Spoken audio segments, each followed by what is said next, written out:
Guys, कैसे हैं आप लोग। उम्मीद करती हूँ सब खैरियत से होंगे। तो आज हम शुरू करने जा रहे हैं अपना एनेटमी का पहला टॉपिक, जो कि है introduction to body as a whole. चूँकि हमें जो बुक लिखवाई गई है उसमें हम लोग रोज़ एंड विल्सन की हम लोग एनेटमी एंड फिजियोलॉजी इकट्ठे पढ़ते हैं, लेकिन चूँकि पेपर अलग-अलग आना होता तो मैंने डिसाइड किया हम लोग अलग-अलग पढ़ते हैं। मीन्स एनेटमी अलग कवर करेंगे और हम फिजियोलॉजी अलग कवर करेंगे। तो इसमें अगर हम अब एनेटमी के बारे में देखें ना, तो सबसे पहले हमारे पास क्वेश्चन बनता है डिफ़ाइन द टर्म एनेटमी। ठीक है, तो अब हम वो यहाँ पर एक्सप्लेन करने जा रहे हैं डिफ़ाइन द टर्म एनेटमी। अब सबसे पहले वो क्या कह रहा है, the word anatomy is derived from the term anatome. वो कह रहा है कि जो वर्ड एनेटमी है ना, वो निकला किससे है, एनाटॉम से निकला है, जिसका लफ्ज़ी मतलब क्या है, कटिंग अप और टेकिंग अवे या अपार्ट। ठीक है, मतलब उसने क्या किया, उसने बॉडी को कम्प्लीटली डिवाइड कर दिया, उसने बॉडी को कट अप कर दिया, उसने बॉडी को कट करके डिवाइड किया किसमें, उसके पार्ट्स में। ठीक है, आगे वो उसकी डेफिनेशन हमें क्या दे रहा है, वो हमें कह रहा है it is the field of science which deals with the study of structure और form of biological organisms including both plants and animals. ठीक है, अब हमें कह रहा है ये साइंस की ऐसी फील्ड है जिसमें हम लोग स्ट्रक्चर को डील करते हैं बायोलॉजिकल ऑर्गेनिजम्स के। मतलब बायोलॉजिकल ऑर्गेनिज्म उसने मेंशन नहीं किया कि खाली ह्यूमंस के, उसने कहा है प्लांट्स और एनिमल्स दोनों के स्ट्रक्चर को हम लोग डील कर रहे होते हैं किसमें, एनेटमी में। ठीक है, आगे वो हमें थोड़ी सी हिस्ट्री बताता है भाई फादर्स ऑफ एनेटमी के बारे में। वो कहता है कि बहुत से साइंटिस्ट ने जो है ना एनेटमी की फील्ड में कंट्रीब्यूट किया, हम हर एक को यहाँ पे मेंशन नहीं कर सकते। ठीक है, उसने सिर्फ चंद के हमें नाम बता दिए कि भाई हिप्पोक्रेट्स है, उसको हम father of science of anatomy भी कहते हैं, इसको हम लोग फादर ऑफ मेडिसिन भी कहते हैं। ये पहला बंदा था जिसने क्या किया था, ह्यूमन बॉडी को डाइसेक्ट किया था। ये इंपॉर्टेंट बात है, MCQs में पूछी जा सकती है। ठीक है, कौन था ये पहला बंदा जिसने ह्यूमन बॉडी को डाइसेक्ट किया था, वो हिप्पोक्रेट्स था। उसके बाद है यूरोफाइल्स, इसको भी हम लोग फादर ऑफ एनेटमी कहते हैं। इसने एनेटमी पर बहुत सारी बुक्स लिखी हुई हैं। ठीक है, Andreas Vesalius father of modern anatomy कहा जाता है, ये हम इसको रिफॉर्मर ऑफ एनेटमी भी कहते हैं। ठीक है, इसने ह्यूमन कैडेवर्स पर वर्क किया था। अब ये कैडेवर्स क्या होते हैं, कैडेवर्स होते हैं जिससे मतलब ऐसे इंस्ट्रूमेंट्स होते हैं जिससे हम लोग मतलब डेड पर्सन को या अलाइव पर्सन को या उनके किसी भी ऑर्गन के ट्रीटमेंट में हम लोग यूज़ कर रहे होते हैं। ठीक हो गया, इसकी फाइंडिंग जो थी ना, मतलब जो इसकी पब्लिश हुई थी बुक, वो थी 7 books on structure of human body. ये इसकी बुक का नाम है, ये भी इम्पॉर्टेंट है। उनके आगे हमारे पास आ जाती हैं ब्रांचेज ऑफ एनेटमी। ठीक है, अब आगे हमारे पास फॉलोइंग ब्रांचेस कौन सी, ग्रॉस एनेटमी जिसको हम लोग कैडेवर एनेटमी भी कहते हैं। कैडेवर एनेटमी में कैडेवर मैंने आपको एक्सप्लेन कर दिया कैडेवर क्या होता है। हिस्टोलॉजी टिश्यूज़ की स्टडी को कहते हैं, साइटोलॉजी सेल की स्टडी को कहते हैं, फंक्शनल और कोरिलेटिव एनेटमी ये भी आ गई। ठीक है, जिसमें लोग फंक्शंस को स्टडी कर रहे होते हैं। आगे हमारे पास आ जाती है डेवलपमेंटल एनेटमी या एम्ब्रियोलॉजिकल एनेटमी, जिसमें हम लोग फीटस को या ग्रोइंग चाइल्ड को स्टडी कर रहे होते हैं। ठीक है, उसके बाद सर्जिकल एनेटमी सर्जरी से रिलेटेड है। अप्लाइड और क्लिनिकल एनेटमी, इसमें हम लोग क्लिनिकल्स के बारे में डील कर रहे होते हैं। सरफेस एनेटमी सरफेस के बारे में डील कर रहे हैं। रेडियोलॉजी एक्सरेज या डिपार्टमेंट वगैरह के बारे में डील कर रहे हैं। Comparative anatomy. ठीक है, अब ये सारी क्या हैं, ये सारी हैं क्या ब्रांचेज़ हैं किसकी, एनेटमी की। ठीक है, अब आगे इसी सवाल में हम लोग कवर करेंगे इंपॉर्टेंस ऑफ एनेटमी भी।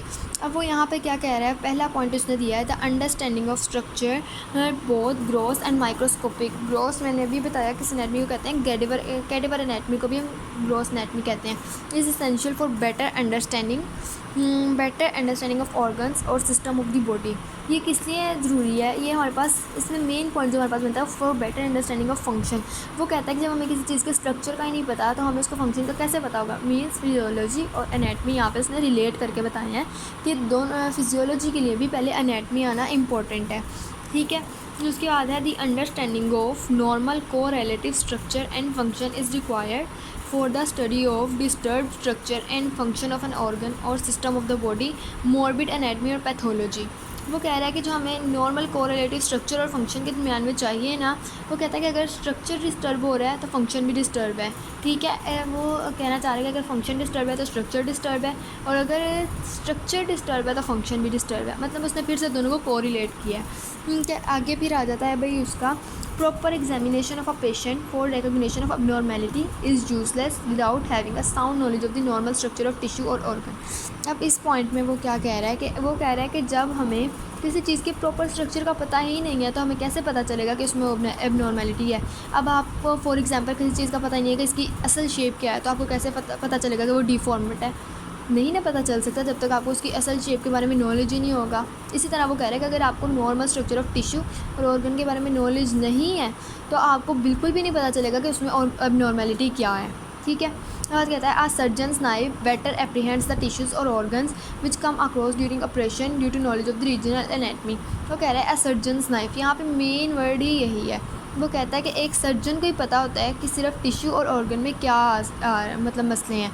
ठीक हो गया, which come across during operation due to knowledge of regional anatomy. इसमें रीजनल एनाटमी का उसने इसीलिए जिक्र किया है कि अब एक सर्जन है ना, उसको पता होता है उसने से किस रीजन से कट लगाना है। ठीक है, अब वो उसका नाइफ अगर किसी मतलब ज़रा से पॉइंट से भी इधर से उधर हो गया ना तो पेशेंट की डेथ हो सकती है। ठीक है, obstetricians and paediatricians should have a sound knowledge of development of embryo और फीटस। वो कह रहा है कि जो पेडियाट्रिक्स होते हैं ना उनको भी डेवलपमेंट ऑफ एम्ब्रियो और फीटस के बारे में फुल नॉलेज है कि इनको पता होना चाहिए कि फीटस किस डे में कितना डेवलप हुआ होता है या एम्ब्रियो किस टाइम पर कितना डेवलप हो चुका होता है। ठीक है, this help in early development of congenital anomalies during both parental life and infancy. वो कह रहा है इसमें हम लोग क्या करते हैं, इसमें हम लोग कंजेनिटल एनोमलीज जो मतलब बेबी के होने के बाद हमें पता चल रही होती है ना कि भाई इसमें ये वाला जेनेटिकल इशू है, वो हम उसके होने से पहले ही पता लगा लेते हैं, उसकी पेरेंटल लाइफ से पहले ही, मतलब उसकी इन्फेंसी में।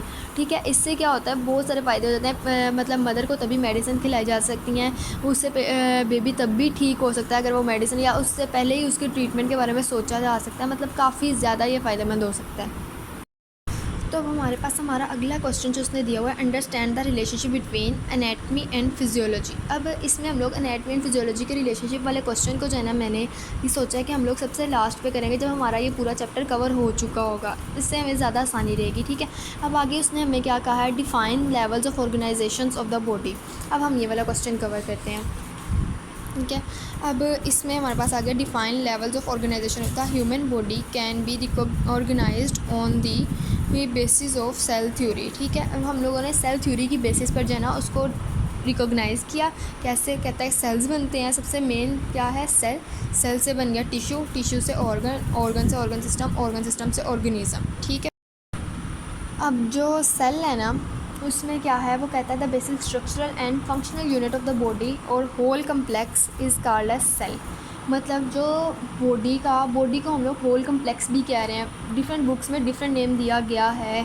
ठीक है, अब ये इसका बेसिक स्ट्रक्चरल और फंक्शनल यूनिट है, इसको हम लोग सेल कहते हैं। ठीक है, अब वो कहता है कि एक ह्यूमन बॉडी में 100 ट्रिलियन सेल्स होते हैं। एज एन MCQ इम्पॉर्टेंट है, जिसको वो सेपरेट किससे होते हैं, इंटर सेलुलर मटीरियल से। मतलब एक सेल के अंदर, inter means inside, cellular means cell से रिलेटेड, मतलब एक सेल के अंदर जितना भी मटीरियल है वो सेपरेट कर रहा होता है। ठीक है, आगे हमारे पास आ जाते हैं टिश्यूज़।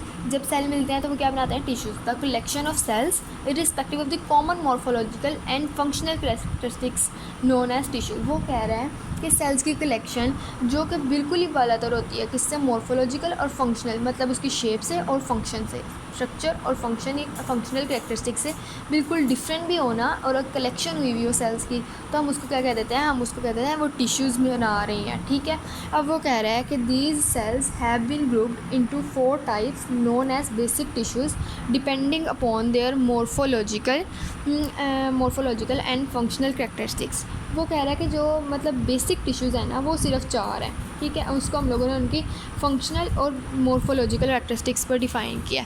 अब हम लोग ये बेसिक टिश्यूज़ को भी डिफ़ाइन कर लेते हैं। कहता है the collection of sales having similar structure and functional characteristics is called basic tissue. मतलब जो बेसिक टिश्यूज़ हैं ना उनमें ये चीज़ है कि भाई उनका स्ट्रक्चर भी सेम होगा और उनका फंक्शन भी सेम होगा। अदरवाइज़ जो मतलब सिंपल टिश्यूज़ हैं उसमें हम लोग ये नहीं कहते कि भाई अगर उसका स्ट्रक्चर और फंक्शन सेम होगा तो ही वो टिश्यू होंगे, नहीं, ऐसा बिल्कुल भी नहीं है। अगर उनमें मॉर्फोलॉजिकल डिफरेंस है या उनमें फंक्शनल डिफरेंस है लेकिन वो कलेक्शन ऑफ सेल्स हैं, then it means they are tissues. ठीक है, आप ये नहीं कह सकते कि वो टिश्यूज़ नहीं है। बेसिक 4 हैं जिनका स्ट्रक्चर और फंक्शन सेम है। ठीक है, अब वो आगे क्या कह रहा है कि भाई जो बेसिक टिश्यूज़ हैं ना वो आइसोलेटेड यूनिट्स के तौर पे एग्जिस्ट नहीं करते। क्यों? क्योंकि उनको एक दूसरे के साथ एसोसिएशन होती है, वो एक दूसरे के साथ मिलजुल कर काम कर रहे हैं। तो अब फॉर एग्जांपल हमारा कोई भी मतलब सिस्टम है ना, वो हमारे सारे सिस्टम्स कोरिलेटेड हैं। इसी तरह हमारे बेसिक टिश्यूज़ भी सारे कोरिलेटेड हैं, ठीक है। अब बेसिक टिश्यू यहाँ पर मैंने टेबल बना दी है इसीलिए ताकि ईजी रहे। अब यहाँ पर बेसिक टिश्यूज़ ने बताया हमें कौन कौन से चार हैं। एपिथेलियल है, कनेक्टिव टिश्यू है, मस्कुलर टिश्यू है और नर्वस टिश्यू है। अब जो एपिथेलियम है ना, वो कहता है स्कैंटी होता है, मतलब छोटे छोटे बाल होते हैं उसके ऊपर, ठीक है। एब्सेंट इंटरसेलुलर मटेरियल, इसके अंदर जो intercellular material, inter means inside, cellular means cell के अंदर, मतलब जो सेल के अंदर वाला मटेरियल होता है ना वो सारा एब्सेंट होता है, ठीक है। इसका फंक्शन क्या होता है फिर, ये सर्फेस को कवर कर रहा होता है। और कैविटीज़ और ग्लैंड्स को जो है ना इसके ऊपर, मतलब कैविटीज़ और ग्लैंड्स के ऊपर इसकी एक लाइनिंग होती है, मतलब ये वाला काम नहीं है। मतलब आप कह लेंगे जो स्किन है वो एपिथेलियम है, इसमें एग्जांपल भी स्किन की रेफ़र कर सकते हैं, ठीक है। उसके बाद आता है कनेक्टिव टिश्यू, वो कहता है इसके अंदर इंटरसेलुलर मटेरियल जो है ना बहुत ज़्यादा होता है, मतलब ये रिच होता है किससे, इंटरसेलुलर मटेरियल से, क्या। अब इसका फंक्शन क्या है, कनेक्ट्स और bind cells with each other and form intercellular material. इसका काम भी यही है कि भाई वो दूसरे सेल्स के साथ बाइंड करेगा और वही इंटरसेलुलर मटेरियल बना लेगा। एक सेल दूसरे सेल के साथ मिलेगा तो उस बन तो वो एक सेल का, लेकिन उसके अंदर मटेरियल कितने सेल्स का है, 2 सेल का, ठीक है। अब इसी तरह मसल टिश्यू है, मसल टिश्यू में स्ट्रक्चर क्या है भाई, वो इलोंगेटेड सेल्स हैं, ठीक है। इनका काम क्या है, कंट्रैक्शन करना या रिलैक्सेशन करना, ठीक है। उसके बाद है नर्वस टिश्यू, इसका स्ट्रक्चर में सेल्स हैव इलोंगेटेड प्रोसेसेस और एक्सॉन्स। इसमें क्या होता है, मतलब सेल बॉडी छोटी होती है लेकिन एक्सॉन्स बहुत ज़्यादा लंबे लंबे होते हैं। अब हमें पता है कि मेन जो है ना सेल्स के 2 ही पार्ट होते हैं, क्या, एक सेल बॉडी और एक एक्सॉन, ठीक है। अब इसमें उसने हमें बता दिया उसकी प्रॉपर्टी क्या है भाई, कि उसके एक्सॉन्स बड़े होंगे, ठीक है। उसके बाद वो आगे फंक्शन आ जाता है, reception, integration, transformation and onwards transmission. तो पहले वो रिसेप्शन मतलब उसको अपने तक रिसीव करेगा, फिर उसके अंदर इंटीग्रेट करेगा, फिर उसके अंदर जो ट्रांसफॉर्मेशन लानी है फिर वो लाएगा और फिर उसको ट्रांसमिट कर देगा दूसरों को, ठीक है। ये नर्वस टिश्यू का भी काम हो गया। अब आगे हमारे पास आ जाता है ऑर्गन्स, ठीक है। अब ऑर्गन वो कह रहा है, organ is defined as the association of 2 और more than 2 basic tissues in relative proportions which perform certain function. अब वो कह रहा है कि भाई 2 या 2 से ज़्यादा जो बेसिक टिश्यू है ना, अगर वो एक दूसरे के साथ एसोसिएट हो गए हैं या रिलेटिव प्रोपोर्शन में मिल गए हैं तो उन्होंने क्या बना देना है भाई, उन्होंने ऑर्गन बना देना है। क्या बनाना है उन्होंने, फिर ऑर्गन बना देना है। अब इसकी एग्जाम्पल ले लेते हैं। मसल जो है ना उसके अंदर 2 बेसिक टिश्यू कौन कौन सा है, मस्कुलर टिश्यू है और कनेक्टिव टिश्यू है।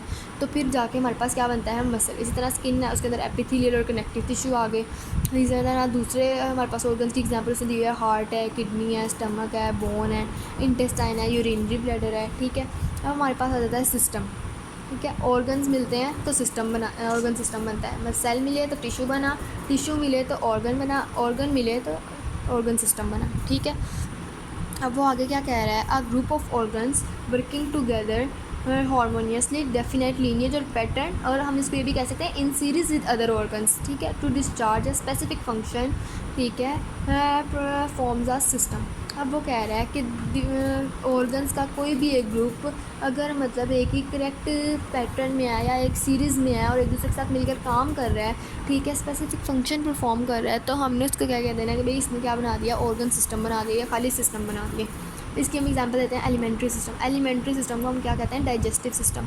अब फॉर एग्जांपल हमारी डाइजेशन स्टार्ट कहाँ से होती है, ओरल कैविटी से। ओरल कैविटी से फिर वो फेरिंग्स में जाती है, फेरिंग्स से इसोफेगस, इसोफेगस से स्टमक, स्टमक से ड्यूडिनम, ड्यूडिनम से jejunum, ileum, large intestine and then फिर नेक्स्ट लास्ट उसका पार्ट क्या होता है, एनल कैनाल, ठीक है। उसके अलावा फिर इंटेग्यूमेंट्री सिस्टम जो स्किन का होता है, skeletal system, muscular system, cardiovascular system, respiratory system, urinogenital system, nervous system, endocrine system, organ of special senses, lymphatic system. ये सारी क्या हैं, सिस्टम की एग्जांपल्स हैं। अब हम लोगों ने सिस्टम भी कवर कर दिया। अब सिस्टम मिलते हैं तो एक ऑर्गेनिज्म में कितने सिस्टम है, अभी यहाँ पर मैंने एग्जांपल्स कोट किए हैं, तो ये देखें। अब ये सारे सिस्टम्स मिलेंगे तो फिर एक ऑर्गेनिज्म बनेगा। All the system present in a single individual known as an organism, ठीक है।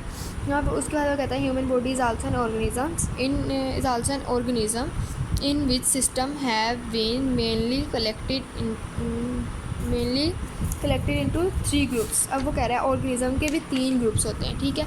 अब मेन जो 3 ग्रुप्स बनाए गए हैं ना वो कौन कौन सा है, तो भाई या तो वो लोकोमोटर होगा, सोमैटिक सिस्टम, स्प्लैंक्निक होगा, विजरल सिस्टम, कंट्रोलिंग होगा तो ऑपरेटिव सिस्टम, ठीक है। मतलब लोकोमोशन वगैरह शो करने वाला है तो वो लोकोमोटिक है। स्प्लैंकिंग क्या है भाई, विजुअल मतलब लेयरिंग वाला है तो स्प्लैंकिंग क्या है। कंट्रोलिंग क्या है भाई, कोई चीज़ को कंट्रोल कर रहा है या ऑपरेट कर रहा है तो वो कंट्रोलिंग सिस्टम है, ठीक है। अब हम लोगों ने ये एक दूसरा क्वेश्चन भी कवर कर लिया, कौन सा है ये हमारे पास है, define levels of organization of the body, ठीक है। हमारे पास ये एक क्वेश्चन ये वाला भी कवर हो गया। अब हमारे पास जो करिकुलम में क्वेश्चन नंबर 3 भी हो गया, क्वेश्चन नंबर 1 भी हो गया। अब क्वेश्चन नंबर जो 4 है ना वो क्या है, डिफाइन एनेटमिकल पोजीशन, ठीक है। अब हम एनेटमिकल पोजीशन को डिफाइन करने जा रहे हैं। वो कह रहा है this is the position assume in all anatomical description to ensure accuracy and consistency, ठीक है। वो कह रहा है कि हम ये जो पोजीशन है ना ये एज्यूम करते हैं, मतलब परफेक्टली नहीं होती, एज्यूम की होती है, किस लिए, ताकि हम एक्यूरेसी और कंसिस्टेंसी ला सकें अपने काम में, ठीक है। अब वो कह रहा है the body is in the upright position with the head facing forward, the arms at the side with the palms of the hand facing forward and feet together. अब बॉडी एनेटमिकल परफेक्ट एनेटमिकल पोजीशन में कब होती है, जब एक बंदा सीधा लेटा हुआ हो, ठीक है, उसका सर ऊपर की तरफ है, हाथ उसके साइडों पे बिल्कुल सीधे हैं, उसके जो पाम्स हैं वो ऐसे स्ट्रेट हैं, ठीक है, और ऊपर की तरफ मतलब, ठीक है, और फिट उसके टुगेदर हैं, मतलब उससे पाँव जोड़े हुए हैं बिल्कुल ही। अब इसमें क्या मेन पॉइंट है कि भाई अपराइट पोजीशन है उसकी, सर उसका ऊपर की तरफ है, मतलब वो सीधा देख रहा है ऊपर, ठीक है। Arms at the side with the palms, हाथ साइड पर रखे हुए हैं, पाम्स बिल्कुल फेसिंग अपवर्ड है, ठीक है, और पाँव बिल्कुल साथ जुड़े हुए हैं। अब इसमें जो है ना मेजर जो पोजीशंस है ना जो रोज एंड विल्सन में बिल्कुल भी डिस्कस्ड नहीं है, वो इसमें हमारे पास 1 2 3 4 5 6 हैं। Supine position, prone position, lithotomy position, Fowler position, semi Fowler position और लो फाउलर पोजीशन। अब जो स्पाइन पोजीशन है ना वो क्या है, the person is lying on his or her back, arms by the side, palms facing upward and feet put together. मतलब एक पर्सन क्या है वो बिल्कुल सीधा लेटा हुआ है, बैक पर मतलब ये लेटने का यही मतलब बिल्कुल सीधा लेटा हुआ है, ठीक है। उसके जो पाम्स हैं वो बिल्कुल वैसे ही जो परफेक्ट उसमें दिखाया गया भाई एनेटमिकल पोजीशन में, और पाँव बिल्कुल साथ जुड़े हुए हैं और आर्म्स भी साइड पर रखे हुए हैं, मतलब एक तरह की एनेटमिकल पोजीशन भी स्पाइन पोजीशन कहला रही है, ठीक है। उसके बाद है प्रोन पोजीशन। वो कह रहा है एक पर्सन जो है ना वो उल्टा होकर लेटा हुआ है, मतलब अपने चेहरे को उसने नीचे रखा हुआ है, ठीक है, और कमर ऊपर है, ठीक है। अब इसमें वो कह रहा है एब्डोमिन और चेस्ट को फिर हम लोग क्या कह देंगे, वो किस पोजीशन में है, प्रोन पोजीशन में है, ठीक है। प्रोन पोजीशन क्या है कि आप उल्टे लेटे हुए हैं, मतलब सिंपल जुबान में हम ये कह सकते हैं कि हम उल्टे लेटे हुए हैं, ठीक है। उसके बाद लिथोटोमी पोजीशन है। वो कह रहा है client lying on his or her back with the legs up and feet supported by the straps. वो कह रहा है कि पर्सन जो है ना वो सीधा तो लेटा हुआ है, उसकी टांगें ऊपर हैं और पाँवों को हम लोगों ने जो है ना किसी स्ट्रैक्स कह लें, किसी रस्सियों से मतलब कह लें कि सपोर्ट दी हुई है ऊपर उठाने के लिए। अब वो कह रहा है हम ये यूज़ किस लिए करते हैं लिथोटोमी पोजीशन, हम ये यूज़ करते हैं during the delivery of the baby, ठीक है। अब ये इंपॉर्टेंट है कि डिलीवरी ऑफ द बेबी के दरमियान कौन सी पोजीशन होती है, तो लिथोटोमी पोजीशन होती है। अब वो फाउलर पोजीशन क्या है भाई, क्या आप बैठे हुए 90 के एंगल पे, क्या है। उसके बाद सेमी फाउलर क्या है, फाउलर था 90, सेमी फाउलर मतलब 45 हो जाएगा, sitting at the angle of 45 degree. Low Fowler क्या है कि आप भाई 15 to 20 डिग्री पर लेटे हो। अब मतलब जो मरीज़ है ना वो ना तो 45 पे बैठ सकते हैं ना 90 पे इस तरह लेट सकते हैं, तो उनके लिए क्या करते हैं थोड़े बहुत मतलब हम जो है ना पिलोज़ वगैरह सेट करके उनको 15 to 20 डिग्री पे, मतलब ना तो वो बैठे हुए होते हैं ना वो लेटे हुए होते हैं, वो वाली पोजीशन को हम कहते हैं लो फाउलर पोजीशन, ठीक है। अब उसके बाद आ जाता है भाई हमारे पास कॉमनली यूज्ड प्लेन्स। असल में जो है ना ये वाला जो टॉपिक है ना एनेटमिकल पोजीशन वाला, इसमें हमारे पास दूसरा क्वेश्चन ये वाला भी कवर हो रहा है, describe the various body planes, ठीक है। तो मैंने सोचा मैं इसको यहाँ पर मेंशन कर देती हूँ, क्वेश्चन नंबर 5 को मैंने मेंशन कर भी दिया है बिल्कुल, ठीक है। उसके बाद कॉमनली यूज्ड प्लेन्स। वो कह रहा है the human body is divided into various parts with the help of imaginary cleavage plane. अब उसने यहाँ पर भी ये जाहिर किया है कि ये बिल्कुल भी मतलब परफेक्ट प्लेन्स नहीं है, ये सिर्फ इमेजिनरी क्लीवेज प्लेन है जो कि बॉडी को कट कर रहे हैं। This planes are of the following types, क्या है कौन कौन सी टाइप्स हो सकती हैं। फिर अब उसकी भाई median plane, when the body in the anatomical position is divided longitudinally through the midline into the right and left halves, it has been divided into median plane। वो कह रहा है जब बॉडी परफेक्ट एनेटमिकल पोजीशन क्या आती है भाई, वो सीधा लेटा हुआ है, उसके हाथ बिल्कुल साइड पे हैं, उसका चेहरा ऊपर की तरफ है, ठीक है। उसके जो पाम्स है वो बिल्कुल सीधी हैं, ठीक है, और उसके पाँव उसने साथ जोड़े हुए हैं। इसको हम लोगों ने क्या कहा था भाई, ये क्या है एनेटमिकल पोजीशन है। अच्छा, वो कह रहा है अगर बंदा कोई एनाटॉमिकल पोजीशन में लेटा हुआ है, मतलब कोई भी बॉडी है वो एनाटॉमिकल पोजीशन में मौजूद है, उसको हम लोगों ने लॉन्गिट्यूडनली डिवाइड कर दिया। कहाँ से? मिड लाइन से। मिड लाइन बिल्कुल सेंटर ऑफ द बॉडी से, लेफ़्ट और राइट हाफ में। तो ये हम लोगों ने क्या कहा है भाई, वो उसका मीडियन प्लेन था। ठीक है, the line form by this plane on the interior. अच्छा, जो इंटीरियर वाली तरफ बनेगी वो इंटीरियर मीडियन प्लेन, जो पोस्टीरियर वाली तरफ बनेगी वो पोस्टीरियर मीडियन प्लेन। ठीक है, अब ये तो सिंपल सी बात थी। इसके बाद आ जाता है सजाइटल प्लेन। सजाइटल प्लेन क्या है भाई? Any plane which is parallel to the median plane. मतलब कोई भी प्लेन वो कह रहा है जो कि पैरेलल होगा मीडियन प्लेन से, उसको हम क्या कहते हैं भाई? ये सजाइटल प्लेन है। अब वो कह रहा है मीडियन प्लेन भी सजाइटल प्लेन होता है, लेकिन सारे सजाइटल प्लेन्स मीडियन प्लेन्स नहीं है। क्यों? अब कोई मीडियन प्लेन मैंने बताया ऐसे और ऐसे। ठीक है, हमने मीडियन प्लेन बताया लॉन्गिट्यूडनली हम लोगों ने 2 हाफ कर दिए हैं। ठीक है, अब ये क्या कह रहा है? अब कोई भी पैरेलल जाएगा तो मतलब ऐसे आ गया, तो मतलब सजाइटल प्लेन भी हमारे पास आ रहा है कि भाई वो मीडियन प्लेन जो है ना वो सजाइटल प्लेन हो सकता है, लेकिन सारे के सारे सजाइटल प्लेन जो है ना वो मीडियन प्लेन नहीं होंगे। ठीक है, ये बात इंपॉर्टेंट है और याद रखने वाली है। उसका आ रहता है क्रोनल और frontal plane. A vertical plane present at the right angle to the median plane.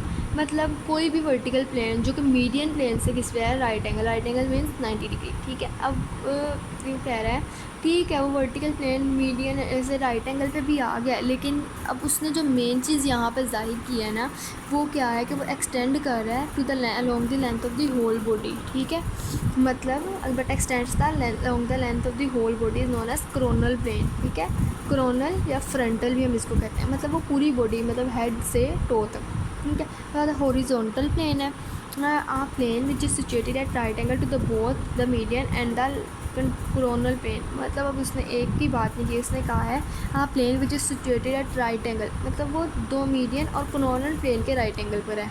अब ये वो कह रहा है कि ये situated parallel to the horizon. Horizon हम किसे कहते हैं? ग्राउंड। तो कह रहा है ये जो ग्राउंड है ना, जो हम ज़मीन पे जिस पर खड़े होते हैं उसके क्या होगा? पैरेलल होगा। ठीक है, ओब्लीक प्लेन, ओब्लीक का मतलब वैसे निकला है एंगल से, ये बात इंपॉर्टेंट है। ठीक है, ओब्लीक का वर्ड कहाँ से निकला है? एंगल से निकला है। अब उसने यहाँ पे यही बात किया है, plane which is at an angle oblique to the above fundamental plane. मतलब इन मतलब मीडियन से, सजाइटल से, कोरोनल से, हॉरिजॉन्टल से, किसी भी प्लेन से अगर कोई भी एंगल पे कोई प्लेन बना हुआ है तो हम उसको ओब्लीक प्लेन कह देंगे। ठीक है, याद आ जाता है कॉमनली यूज्ड सेक्शंस। ठीक है, the planes help us to study the internal structure only in the limited regions. हम वो कह रहे हैं भाई जो ये हम लोगों ने प्लेन्स देखा है ना, ये हमें सिर्फ लिमिटेड रीजन के लिए दिखाए गए हैं, मतलब हमें इससे हम लिमिटेड रीजन स्टडी कर सकते हैं। ठीक है, अब for other purposes the human body or its part is cut into various sections sizes to study and display many internal structures this sections are of the following types. वो कह रहा है अगर हम लोग बाकी पार्ट से पढ़ना है ना तो हमें इसको डिफरेंट स्लाइसेस और सेक्शंस में डिवाइड किया गया ना, वो भी देखते हैं। ठीक है, वो कौन कौन से हैं वो देखते हैं। अच्छा, अब वो सेक्शंस कौन कौन से हैं? वो लॉन्गिट्यूडनल सेक्शन जिसमें हमारे पास सबसे पहले आता है, वो कहता है such sections run lengthwise in the direction of long axis of the body along any of its parts. कह रहा है जो ऐसे सेक्शन है ना वो लेंथ वाइज आते हैं। लॉन्गिट्यूडनल से हमें यहीं से पता चल रहा है कि वो किस वाइज है? लेंथ वाइज है। ठीक है, along the long axis of body मतलब हेड टू टो वाला applicable regardless of the position. इसमें हम लोग पोजीशन ऑफ द बॉडी बिल्कुल भी मान लिया मैटर नहीं करती। ठीक होगा, मे भी करें मीडियन में भी कट कर सकते हैं, हम उसको सजाइटल में भी कर सकते हैं, हम इसको कोरोनल में भी कर सकते हैं। ठीक है, ये 3 प्लेन जिसने हमें क्या भी दिया कि भाई हम इन तीनों में भी कट कर सकते हैं। ठीक है, vertical section these are same as longitudinal sagittal sections of the body or its parts except when the body is present. वो कह रहा है इसमें जो है ना हम लोग बॉडी को बिल्कुल वैसे ही कट कर सकते हैं जैसे हम लॉन्गिट्यूडनल सजाइटल सेक्शन हो। ठीक है, ये क्या है? लॉन्गिट्यूडनल सजाइटल सेक्शन को हम क्या कहते हैं? वर्टिकल सेक्शन कह देते हैं। लेकिन उसने एक क्या कह दिया भाई, उसने एक एक्सेप्शन लगा दी। क्या लगाई है भाई? When the body is placed in the true anatomical position accept when the body, मतलब तब नहीं कर सकते जब बॉडी बिल्कुल भी परफेक्ट एनाटॉमिकल पोजीशन में होगी। उसके अलावा अगर हम उसको सजाइटल सेक्शंस में देखें, लॉन्गिट्यूडनल सजाइटल सेक्शन में, तो वो क्या है? वर्टिकल सेक्शन है। क्या आता है? Horizontal sections these are the sections which are at right angle to, मतलब वो लॉन्गिट्यूडनल सेक्शंस के राइट एंगल पर जो भी सेक्शन बनेगा उनको क्या कहते हैं, हॉरिजॉन्टल सेक्शन है ये, ठीक है। अब उसके बाद क्या है, oblique section, these are not present at right angles to the longitudinal sections and slant or deviate from the typical horizontal section. वो कह रहा है कि ये जो है ना राइट एंगल, मतलब लॉन्गिट्यूडनल सेक्शन जो है ना उनके राइट एंगल पर नहीं है, बल्कि उससे थोड़ा सा डेविएट हुआ हुआ है कहाँ पर, टिपिकल हॉरिजॉन्टल सेक्शन पे।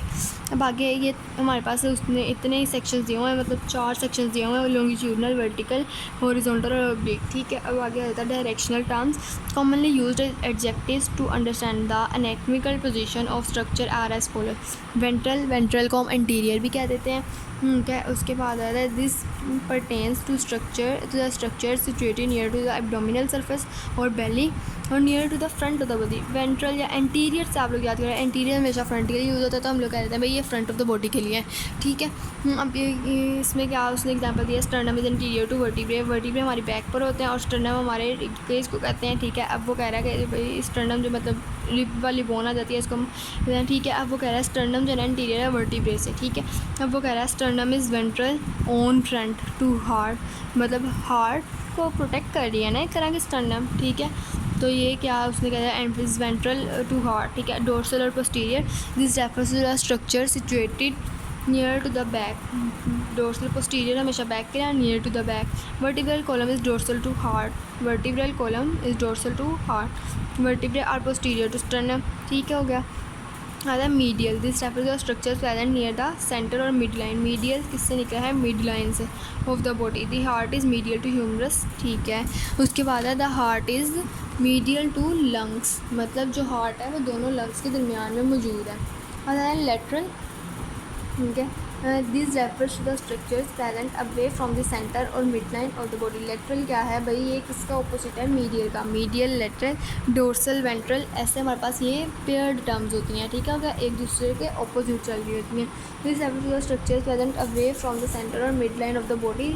इसमें एग्जाम्पल क्या है, हम लोगों ने ऊपर कहा था the heart is medial to the lungs, अब यहाँ पे हम क्या कहें, the lungs are lateral to the heart, ठीक है। अब हम लोग कह रहे हैं the humerus is lateral to the heart, humerus भी लेटरल पे है, ठीक है, सेंटर में नहीं है, साइड पर है ह्यूमरस हमारे आर्म की जो होती है बोन उसको कहते हैं, ठीक है। सुपीरियर, स्पेलिक, क्रेनियल और अपर, इसके कितने ही नाम है, देखें आप, सुपीरियर भी हम उसी को कह रहे हैं, हम उसको स्पेलिक भी कह रहे हैं, हम उसको क्रेनियल भी कह रहे हैं, हम उसको अपर भी कह रहे हैं, ठीक है। उसके बाद वो कह रहा है this pertains to the structures present higher to some reference point और these are the structures situated near to the upper end of the body. Upper end क्या है, हेड। अब वो कह रहा है सुपीरियर का मतलब क्या होता है, मतलब आप उसको ऊपर वाला दर्जा दे रहे हैं, अपर उसने यहाँ पे मेंशन भी किया है, ठीक है। अब देखें भाई इसमें क्या है, वो कह रहा है कि ऐसे स्ट्रक्चर होते हैं किसी भी पॉइंट ऑफ रेफरेंस से, या मतलब जो पॉइंट ऑफ अटैचमेंट है उससे ऊपर होते हैं, नियर द हेड के करीब होते हैं, ठीक है। The upper limb is superior to the lower limb, ठीक है। लोअर लिम्ब जो क्या कहते हैं, अपर लिम्ब है ना वो लोअर लिम्ब से ऊपर है, ठीक है। Skull is superior to scapula, scapula हमारे शोल्डर वाली जो बोन है शोल्डर जॉइंट की, उसको हम स्कैपुला कहते हैं, ठीक है। अब वो कह रहा है कि जो स्कल है वो स्कैपुला से ऊपर है। वो कह रहा है कि अगर हम लोग यही डिस्क्रिप्शन मतलब ब्रेन स्ट्रक्चर को डिस्क्राइब करने के लिए यही टर्म्स यूज़ करें ना, तो हम ये टर्म्स नहीं यूज़ करेंगे। मीन हम ब्रेन के पार्ट्स को डिस्क्राइब करेंगे ये सुपीरियर है नहीं, फिर हमने सुपीरियर नहीं कहना, फिर हमने क्या कहना है, हमने कहना है कि ये रोस्ट्रल है, ठीक है। क्या कहना है हम लोगों ने, कि ये रोस्ट्रल है। उसके बाद हमारे पास आ जाता है भाई क्या है, इन्फीरियर, कॉडल और लोअर। ये सुपीरियर का क्या है, ऑपोजिट क्या है, इन्फीरियर, स्पेलिक, कॉडल, अपर, लोअर, ठीक है। Anything which is near to the tail और फर्दर फ्रॉम द हेड, मतलब वो हेड से दूर जा रही है, ठीक है, जो हमारी टेल के करीब है। हमारा इसकी एग्जाम्पल है lower limb is inferior to upper limb, scapula is inferior to skull, ये बिल्कुल उसका ऑपोजिट आ गया। इसके बाद proximal, this refers to the structures present near to the reference point और point of attachment of the limb और region of the body part. और इसमें कह रहा है प्रोक्सिमल का क्या मतलब है, वो point of attachment of the limb, मतलब कोई भी एक किसी भी मतलब बोन का पॉइंट ऑफ अटैचमेंट या उसका ओरिजिन उससे क्या है भाई वो करीब है। इसकी एग्जांपल क्या है, superior radio ulnar joint is nearer to the elbow joint, ठीक है। जो हमारा रेडियो अल्नर जॉइंट है उसका जो ऊपर वाला हिस्सा है सुपीरियर पार्ट है उसका, वो क्या है, करीब है किसके, एल्बो जॉइंट के बजाय किसके, इन्फीरियर के, ठीक है। अब वो भी हम बाद में डिस्कस करते हैं। उनके बाद आ जाता है ये भाई the femur is proximal to fibula. Femur क्या है, फीमर थाई बोन सबसे बड़ी बोन है, वो किससे, फिब्यूला से क्या है, प्रोक्सिमल है। फिब्यूला नीचे वाली इसमें आ जाती है, मतलब आप कह लें कि आपकी थाई से नीचे वाला, जिसको हम लोग आम ज़बान में पिंडली कह रहे होते हैं, उसके नीचे आ रही होती है, ठीक है। मतलब डिस्टल, प्रोक्सिमल और डिस्टल फिर एक दूसरे के ऑपोजिट आ गए हैं, ठीक है। अब इसमें this pertains to the structures present at a distance from the reference point of attachment of the limb और रीजन ऑफ द पार्ट, ठीक है। अब वो कह रहा है पहले वही चीज़ जो उसने हमें कहा था वो पॉइंट ऑफ अटैचमेंट के करीब हो गया, वही कह रहा है वो पॉइंट ऑफ अटैचमेंट से दूर होगी। अब इसमें हम यही चीज़ वो कर देते हैं। मैंने अभी बताया था कि सुपीरियर रेडियोलर जॉइंट करीब है किसके, एल्बो जॉइंट के, ये किसी एग्जांपल थी प्रोक्सिमल की। अब वो कह रहा है दूर वाली बात कर रहा है, वो कह रहा है the inferior radioulnar joint is eight a distance from the elbow joint, ठीक है। और वो कह रहा है कि जो इंफीरियर रेडियोलर जॉइंट है ना वो दूर हो गया किससे, elbow joint. Fibula is distal to femur, ये भी हो गया हमारे पास। आगे हमारे पास है भाई एक्सटर्नल और सुपरफिशियल, ठीक है। अब एक्सटर्नल में कह रहा है this refers to the features on the outer surface. External का मतलब क्या था, आउटर, सुपरफिशियल भी नहीं कह सकते, मतलब आउटर सरफेस पर। और विजरा और होलो ऑर्गन्स, विजरा हम यहाँ पे लेयर को कहते हैं और होलो ऑर्गन मतलब कोई भी ऑर्गन, उसके ऊपर हम क्या कह रहे हैं, एक्सटर्नल या सुपरफिशियल। से जो स्टडी होती है ना वो दो टाइप की होती है, या वो सुपरफिशियल होती है या वो डीप होती है, ठीक है। सुपरफिशियल आपने उसको ऊपर ऊपर से पढ़ लिया, ठीक है। और एक डीप होती है कि भाई आपने उसकी एक एक चीज़ को पढ़ा, एक एक लेयर को पढ़ा है, ठीक है। अब यहाँ पे हमारे पास दूसरी क्या है, इंटरनल और डीप, ठीक है। This pertains to the deep features of viscera और होलो ऑर्गन्स, ठीक है। वही बात बस उसके अपोजिट आगे आ जाते हैं combined term. Often terms are combined to indicate a direction, वो कह रहा है मतलब अक्सर जो है ना हम लोग कहते हैं इन्हीं डायरेक्शनल टर्म्स को कंबाइन कर देता है ताकि हमें एक मतलब प्रिसाइज लोकेशन मिल सके या प्रिसाइज डायरेक्शन मिल सके उसकी। अब वो कह रहा है इन्फीरियर मीडियल, ये क्या उसने एक वर्ड बनाया किसको, इन्फीरियर को मिलाकर और मीडियल को मिलाकर। Inferior means inferior, medial means medial, means towards the feet and the medial plane, ठीक है। मतलब वो इन्फीरियर मतलब नीचे की तरफ होता है ना, मतलब टूवर्ड्स द टेल। फीट वाली जिक्र भी कर दिया उसने, मीडियन प्लेन का जिक्र भी कर दिया। अब वो आगे यही टर्म क्या है, इप्सिलेटरल। अब वो कह रहा है it means the relationship between the two structures present on the same side of the body. अब इसमें ये जो इप्सिलेटरल टर्म है ना, इसमें उसने बताया कि हम लोग क्या करते हैं, हम लोग जो है ना डिस्कस कर रहे होते हैं रिलेशनशिप को किसके, दो ऐसे बॉडी ऑर्गन्स को या स्ट्रक्चर्स को जो कि सेम साइड पर होते हैं बॉडी के, ठीक है। अब फॉर एग्जांपल इसने क्या कहा है, लीवर और जो सीकम है वो इप्सिलेटरल हैं। क्यों इप्सिलेटरल हैं, because they are situated in the right half of the abdomen, मतलब दोनों ही right half of the abdomen पर प्रेजेंट हैं, ठीक है। उसके बाद आता है contralateral, it means the relationship between the two structures present on the opposite side of the body. अब वो कह रहा है कि जो दोनों स्ट्रक्चर्स हैं ना वो बॉडी के अपोजिट साइड पर मौजूद हैं, ठीक है। अब इसमें एग्जांपल उसने कौन सी दी है, लेफ़्ट हैंड और राइट हैंड की। अब लेफ़्ट हैंड लेफ़्ट वाली तरफ है, राइट हैंड राइट वाली तरफ है, दोनों बिल्कुल ही अपोजिट तरफ आ गए, मतलब सेम साइड पर नहीं आए, अपोजिट साइड पर आ गए हैं, ठीक है। उसके बाद आगे हमारे पास आता है special terms for the limbs. वो कह रहा है each limb upper and lower has two surfaces and two borders. वो कह रहा है जो मतलब लिम्ब होती है ना उसके दो सरफेसेस होती हैं और दो ही बॉर्डर होते हैं। लिम्ब जो है वो कौन सी, अपर लिम्ब और लोअर लिम्ब, ठीक है। अब अपर लिम्ब के दो सरफेसेस और लोअर लिम्ब के दो सरफेसेस, फिर अपर लिम्ब के दो बॉर्डर और लोअर लिम्ब के दो border. Their position differ in two limbs because developmentally upper limb rotate करती है कैसे, लेटरली मतलब आउटवर्ड की तरफ, ठीक है। अब जो लोअर लिम्ब है ना वो मीडियली रोटेट करती है मतलब इनवर्ड की तरफ, ठीक है। ये किस वजह से, डेवलपमेंटली, मतलब अल्लाह ताला ने ऐसा बना के भेजा, इसमें हमारा बिल्कुल भी कोई रोल नहीं है या साइंस का कोई रोल नहीं है, ठीक है। Radial border, this pertains to the outer part of the upper limb. अब ये किसका है, अपर लिम्ब का।